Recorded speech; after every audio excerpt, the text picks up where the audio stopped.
Cup எடுத்து நல்லா கழுவிட்டு அது கொஞ்சம் ஊற வச்சு அந்த பவுலில் எடுத்து வச்சு அதோட சேர்த்து அரை கப்பு ரவை அதையும் இந்த அவலோட சேர்த்து மிக்ஸ் பண்ணி ஊற வச்சு எடுத்து வச்சுருக்கேன். அதுக்கு அதோட கொத்தமல்லி தாராளமாக நிறைய சேர்க்கலாம். அதோட கொஞ்சம் மிளகாத்தூள் இப்போ போட போகிறேன்.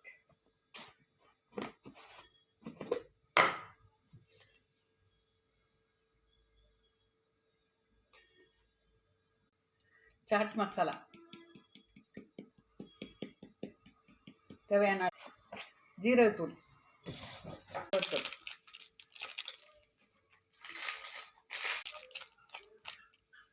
மிக்ஸ் பண்ணிக்கணும். இப்போ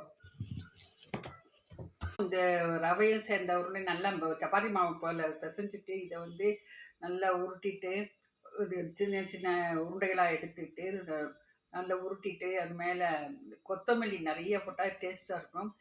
நல்லா போட்டு வச்சுருக்கேன். இதை இப்போ வந்து ஆவியில் வேக வச்சு திருப்பி ஷாலோ ஃப்ரை பண்ண போகிறேன். செஞ்சு பார்த்து ஷாலோ ஃப்ரை பண்ண போகிறேன்.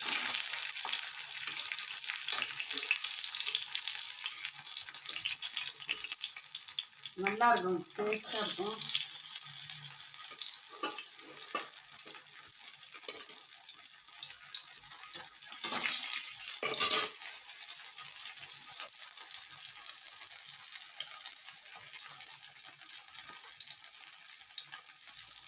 உடம்புக்கு ரொம்ப நல்லது. நம்ம ரவையும் அவலும் போட்டுட்டா சுத்தியாக இருக்கும். குழந்தைங்க விரும்பி சாப்பிடுவாங்க.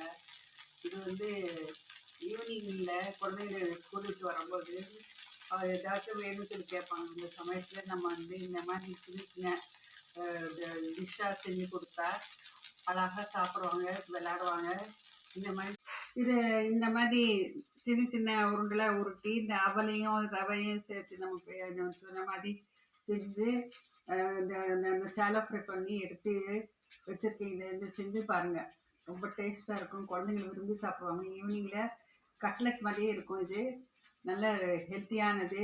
கொத்தமல்லி உடம்புக்கு நல்லது, குளிர்ச்சியானது. இந்த மாதிரி சின்ன சின்ன டிஷ்ஷை செஞ்சு கொடுத்து நம்ம குழந்தைங்களுக்கு ஊட்டச்சத்தோடு வளர்க்கலாம். இதை செஞ்சு பாருங்கள், ஷேர் பண்ணுங்கள், எங்கள் சேனலுக்கு சப்ஸ்கிரைப் பண்ணுங்கள், சப்போர்ட் பண்ணுங்கள்.